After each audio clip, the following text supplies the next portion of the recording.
Minister കഴിഞ്ഞ ദിവസം മിനിസ്റ്ററൊക്കെ ഇങ്ങനെ പറഞ്ഞ ഈ വോട്ട് വ്യാജ വോട്ട് ആരോപണത്തിൽ തൃശ്ശൂരിലൊക്കെയുള്ള വിഷയം അതിൽ കഴിഞ്ഞ ദിവസം സുരേഷ് ഗോപി കേരളത്തിൽ വന്നൊരു പ്രതികരണം നടത്തി.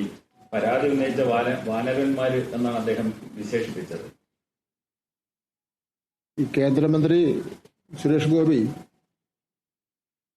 വോട്ടർ പട്ടികയിലെ ക്രമക്കേടുകൾക്കെതിരെ ശബ്ദമുയർത്തിയവരെ സംബന്ധിച്ച് വല്ലാത്ത നിലയിൽ ആക്ഷേപിക്കുകയാണ് ചെയ്തത്. വാനരന്മാർ എന്ന് വരെ വിളിച്ചു. ജനാധിപത്യ പ്രക്രിയയിൽ അത് ഒട്ടും യോജിച്ച കാര്യമില്ല. ഒന്ന്, അദ്ദേഹത്തിന് പൊതുപ്രവർത്തനം നടത്തിയുള്ള പരിചയക്കുറവിന്റെ പ്രശ്നമാണ് ഈ കാണുന്ന പ്രശ്നങ്ങൾ മുഴുവൻ. പത്രക്കാർ വന്ന് ഫ്രണ്ട് നിന്നാൽ നിങ്ങൾ ആരോടാണ് സംസാരിക്കുന്നത് അറിയാമോ, മാറി നിൽക്ക്, ഇത് എൻ്റെ വഴിയാണ്. ഇങ്ങനെയൊക്കെയുള്ള ഒരു ധിക്കാരത്തോടു കൂടിയും അതുപോലെ തന്നെ ഒരു സ്വയം അഹങ്കരിച്ചുമുള്ള പ്രതികരണങ്ങൾ കേരളം പോലുള്ള ഒരു സംസ്ഥാനത്തെ ജനാധിപത്യ പ്രക്രിയയ്ക്ക് ഒട്ടും യോജിച്ചതില്ല. ഒരിക്കലും അദ്ദേഹം വാനരന്മാർ എന്നുള്ള വാക്ക് ഉപയോഗിക്കാൻ പാടില്ലേ.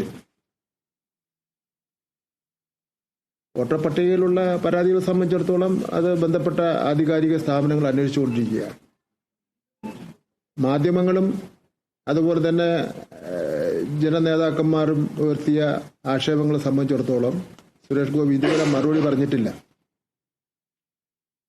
തന്റെ ഭാര്യയ്ക്കും തനിക്കും തന്റെ ബന്ധുക്കൾക്കും ഒക്കെ തന്നെ പല സ്ഥലങ്ങളിൽ വോട്ട് എങ്ങനെ വന്നു, അവർക്ക് നിരവധി ID കാർഡുകൾ എങ്ങനെ വന്നു എന്നതിനെ സംബന്ധിച്ചിടത്തോളം ജനങ്ങൾക്ക് ബോധ്യപ്പെടുന്ന രൂപത്തിൽ ഒരു അഭിപ്രായം പറയുന്നതിന് വേണ്ടി കഴിഞ്ഞിട്ടില്ല.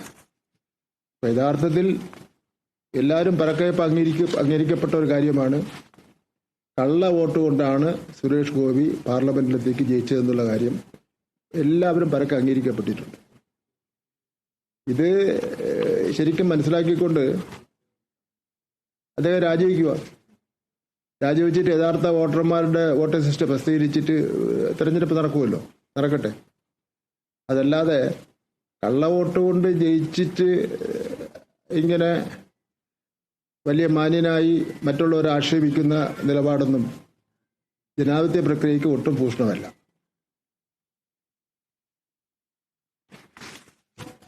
സുരേഷ് ഗോപിയെ വേണമെങ്കിൽ വേറെ പേര് വിളിക്കാം, ഞാൻ പേര് വിളിക്കുന്നില്ല മാത്രമേ ഉള്ളൂ. ഇപ്പോൾ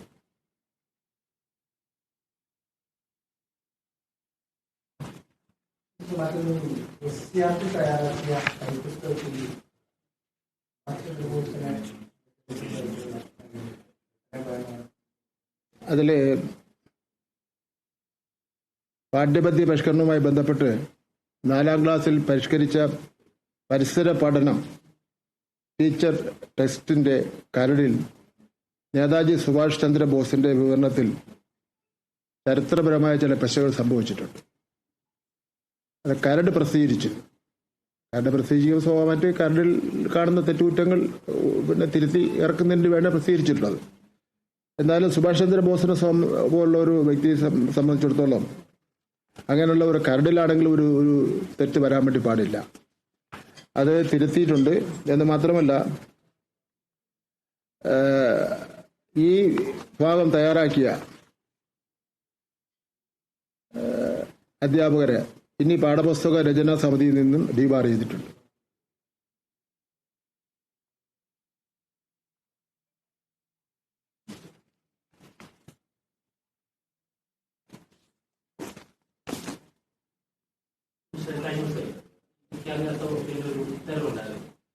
പ്രധാനമായിട്ട് എറണാകുളത്തെ സ്കൂള് ക്ലർക്ക് പൊസിഷൻ തസ്തികയിൽ വെച്ചുകൊണ്ടിട്ടുള്ള